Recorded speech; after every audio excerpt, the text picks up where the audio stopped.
School tiffin box ಸೀರೀಸ್ನ 8ನೇ ಎಪಿಸೋಡ್ನಲ್ಲಿ masala ಪರಾಠನ ಮಾಡ್ತಾ ಇದ್ದೀನಿ.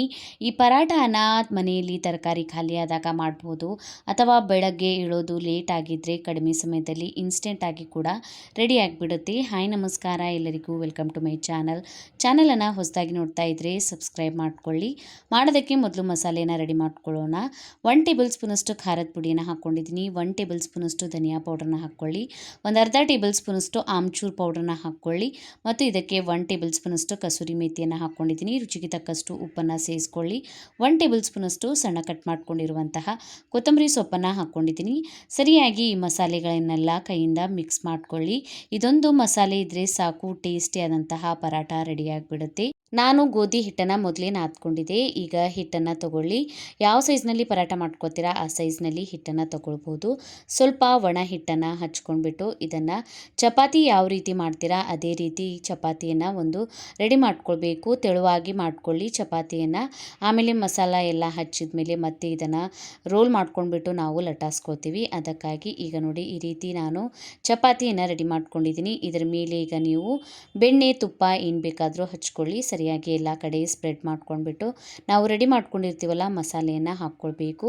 ಸರಿಯಾಗಿ ಕೈಯಿಂದ ಎಲ್ಲ ಕಡೆ ಸ್ಪ್ರೆಡ್ ಆಗುವವರೆಗೂ ನಾವು ಇದನ್ನು ಈ ಥರ ಚಪಾತಿ ಮೇಲೆ ಹಾಕ್ಕೊಂಡ್ಬಿಟ್ಟು ಈಗ ಇದನ್ನು ನಾನು ಕಟ್ ಮಾಡ್ಕೊಳ್ತಾ ಇದ್ದೀನಿ. ಕೊನೆಯನ್ನು ಕಟ್ ಮಾಡ್ಕೊಳ್ಬೇಡಿ, ನಡ್ಬರ್ಕಷ್ಟೇ ಸ್ಟ್ರಿಪ್ಸ್ ಥರ ಇದನ್ನು ಈ ರೀತಿ ಕಟ್ ಮಾಡ್ಕೊಳ್ಬೇಕು.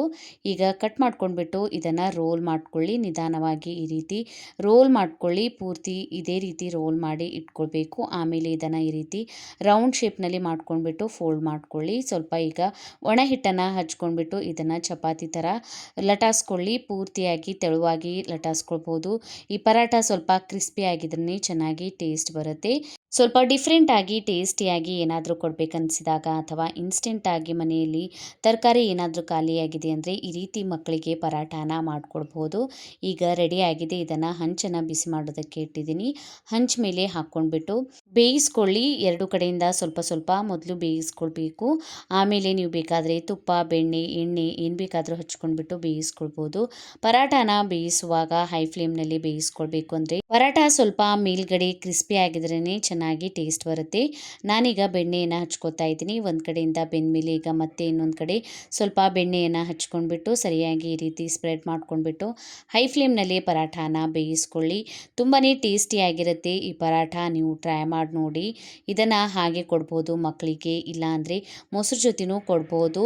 ಈ ಪರಾಠನ ಟ್ರೈ ಮಾಡಿ ನೋಡಿ, ಕಮೆಂಟ್ ಒಳಗೆ ತಿಳಿಸಿ. ಸ್ಕೂಲ್ ಟಿಫಿನ್ ಬಾಕ್ಸ್ ಸೀರೀಸನ್ನು ಇದೇ ರೀತಿ ನೋಡೋದಕ್ಕೆ ನನ್ನ ಚಾನಲನ್ನು ಸಬ್ಸ್ಕ್ರೈಬ್ ಮಾಡ್ಕೊಳ್ಳಿ. ಫ್ಯಾಮಿಲಿ ಮತ್ತು ಫ್ರೆಂಡ್ಸ್ ಜೊತೆ ಶೇರ್ ಮಾಡಿ. ನಂಗೆ ನೀವು ಇನ್ಸ್ಟಾಗ್ರಾಮ್ ಮತ್ತು ಫೇಸ್ಬುಕ್ ಪೇಜಿಗೂ ಫಾಲೋ ಮಾಡ್ಕೊಳ್ಬೋದು.